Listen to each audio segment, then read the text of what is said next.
জয় গুরু, সুপ্রভাত, হরি ওম।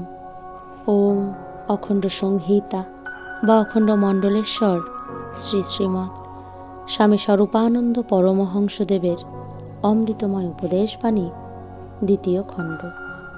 প্রণব কি সন্ন্যাসীদেরই মন্ত্র? প্রশ্ন। একজন সন্ন্যাসী বললেন, ওমকার নাকি সন্ন্যাসীদেরই মন্ত্র।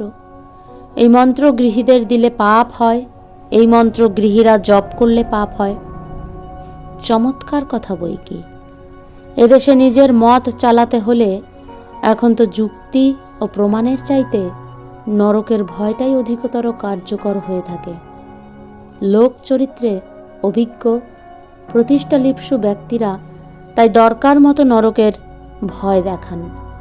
প্রণব মন্ত্র একমাত্র সন্ন্যাসীদেরই মন্ত্র, এ কথার ঐতিহাসিক ভিত্তি নেই। সন্ন্যাস আশ্রম ভারতীয় সাধন জীবনের আদি কথা নয়।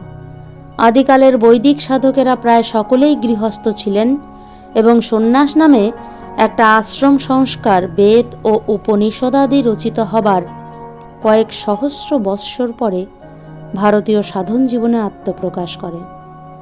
সন্ন্যাস নামক একটি জিনিসের যে বয়স, ওমকার নামক একটি মন্ত্রের লৌকিক বয়স তার অপেক্ষা লক্ষাধিক বৎসর বেশি।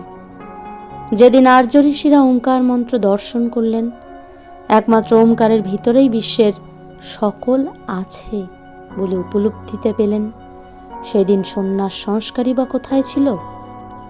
সন্ন্যাস আশ্রমই বা কোথায় ছিল?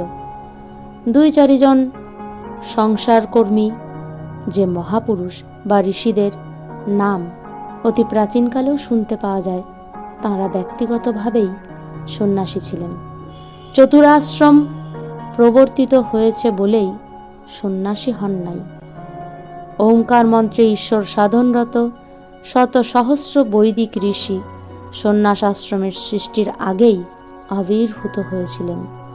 এই সরল সহজ ঐতিহাসিক সত্য জানেন না বা জানতে চান না বলেই কোনো সন্ন্যাসী বলে থাকেন যে সন্ন্যাসী ছাড়া অন্যের পক্ষে প্রণব জপ নিষিদ্ধ। এই সকল অযুক্তিযুক্ত কথায় তোমরা ভরকে যেও না। প্রণব কারো একচেটে সম্পত্তি নয়। প্রণব বিশ্বমানবের সর্বজনীন বিশ্বধন, এতে প্রত্যেকের অধিকার আছে।